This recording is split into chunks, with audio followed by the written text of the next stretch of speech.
اولیاء کرام کا کہنا ہے کہ شیطان کی پیدائش کے اندر بھی حکمت ہے۔ اللہ کل قیامت کے دن جب بخشنا چاہیں گے تو اللہ تبارک و تعالیٰ فرمائیں گے کہ میرا بندہ تو بڑا نیک تھا، میرے ماننے والا تھا، لیکن شیطان کے بہکاوے میں آ گیا، تو وہ سارا نزلہ زکام، وہ سارا بوجھ شیطان پر ڈال کر اللہ اپنے بندے کو جہنم سے نکال کر جنت میں ڈال دیں گے۔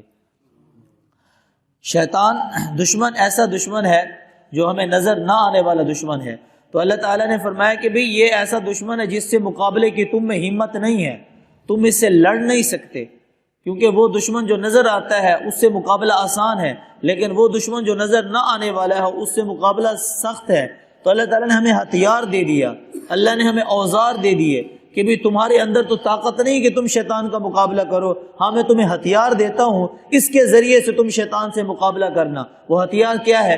اعوذ باللہ من الشیطان الرجیم، کہ تمہارے اندر تو طاقت نہیں کہ تم شیطان کا مقابلہ کرو۔ ایسا کرنا، اگر شیطان تمہیں وسوسہ ڈالے، شیطان تمہیں برائی کا خیال ڈالے، تو تم شیطان سے بچنے کے لیے میری حفاظت میں آ جانا، میری پناہ میں آ جانا، اب شیطان سے میں تمہاری حفاظت کروں گا۔ اس لیے کہ انسان کمزور ہے، خلق الانسان ضعیفا، اے انسان تو کمزور ہے، تیرے اندر طاقت نہیں ہے کہ تو اس کا مقابلہ کرے، اس وجہ سے جب وہ تجھ پر حملہ آور ہو تو تو میری پناہ میں آ جا، تو میری پناہ میں آ جا، میں تمہیں اس سے محفوظ رکھوں گا۔ لفظ یہ ہمارا دشمن ہے، قرآن نے جا بجا کہا۔ لفظ جو دشمن ہے اس کے ہر حرف، اس کا جو ہر حرف ہے وہ ہمارا دشمن ہے۔ لفظ دشمن، اس کا ہر حرف مسلمان کا دشمن ہے، انسان کا دشمن ہے۔ لفظ دشمن کے 4 حرف ہیں۔ لفظ دشمن کا جو پہلا حرف ہے وہ ہے دال، اس سے مراد ہے دنیا کی محبت، یہ بھی ہمارے لیے زہر قاتل ہے، یہ بھی ہماری دشمن ہے کہ دنیا کی محبت میں آ کر ہم دین کو چھوڑ دیتے ہیں۔ لفظ دشمن کا جو دوسرا حرف ہے شیطان، تو وہ بھی ہمارا دشمن ہے۔ لفظ دشمن کا تیسرا حرف ہے میم، میم سے ہے مخلوق کی محبت۔ مخلوق کی محبت اگر اتنی غالب ہو گئی ہے کہ خالق کی محبت کو پس پشت ڈال دیا ہے تو یہ محبت بھی پھر زہر قاتل ہے، یہ بھی ہمارے دشمن ہے۔ لفظ دشمن کا چوتھا حرف ہے نون، نون سے ہے نفس، نفس بھی انسان کا سب سے بڑا دشمن ہے۔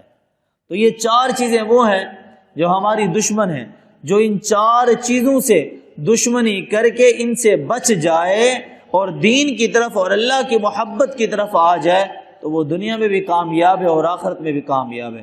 شیطان پھر ان 4 میں سے شیطان ایسا دشمن ہے جو ہر ایک کے علم کے مطابق، ہر ایک کے مزاج کے مطابق اس کو بہکاتا ہے۔ اگر کوئی عالم ہے تو شیطان اس کو علمی انداز میں گمراہ کرتا ہے، اگر کوئی مفتی ہے تو شیطان اس کو مفتیانہ انداز میں گمراہ کرتا ہے، اگر کوئی مجاہد ہے تو شیطان اس کو غازیانہ انداز میں گمراہ کرتا ہے۔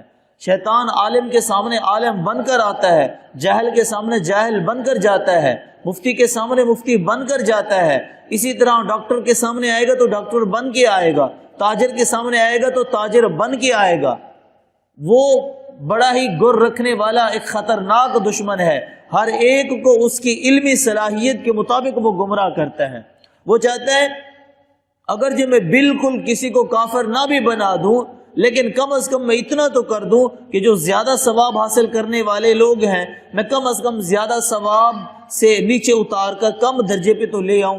شیطان کی پہلے تو یہ کوشش ہوتی ہے کہ بالکل نیکی کرے ہی نہ بندہ، لیکن جب اس کو پتا ہوتا ہے کہ یہ تو مجھ سے دور ہونے والا ہے نہیں، اس پر میرا داؤ چلنے والا نہیں ہے، اس پر میرا حملہ ہونے والا نہیں ہے، یہ تو بڑا ہی پکا مومن ہے، اس نے تو نیکی کرنا چھوڑنا ہی نہیں ہے، پھر اس کی دوسری کوشش یہ ہوتی ہے کہ اچھا اگر اس نے نیکی نہیں چھوڑنی تو کم از کم اس کو میں اعلیٰ نیکی سے ادنا نیکی کی طرف لے کے آؤں۔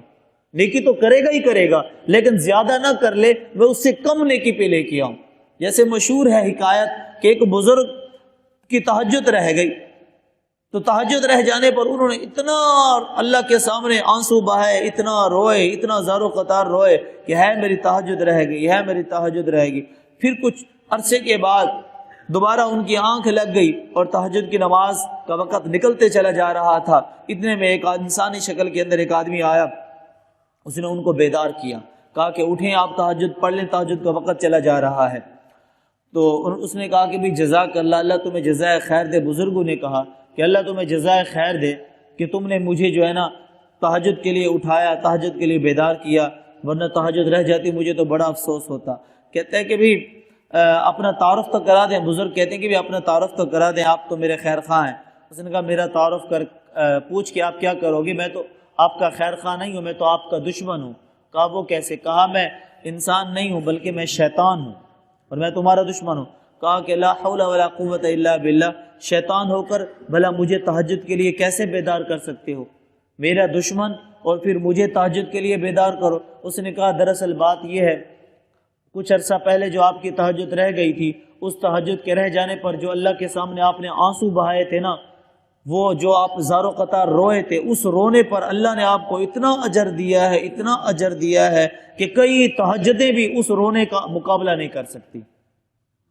کئی تہجد نمازوں کو اکٹھا کرو اور آپ کے رونے دھونے کو اکٹھا کرو تو کئی تہجد کی نمازیں آپ کے رونے دھونے کے ثواب سے کم ہیں اور آپ کے رونے دھونے کا ثواب زیادہ ہے. تو آج میں نے اس لیے آپ کو بیدار کر دیا کہ چلو آپ تھوڑا ثواب تو لے لو, اللہ کے سامنے رو دھو کر زیادہ ثواب تو نہ لے سکتے.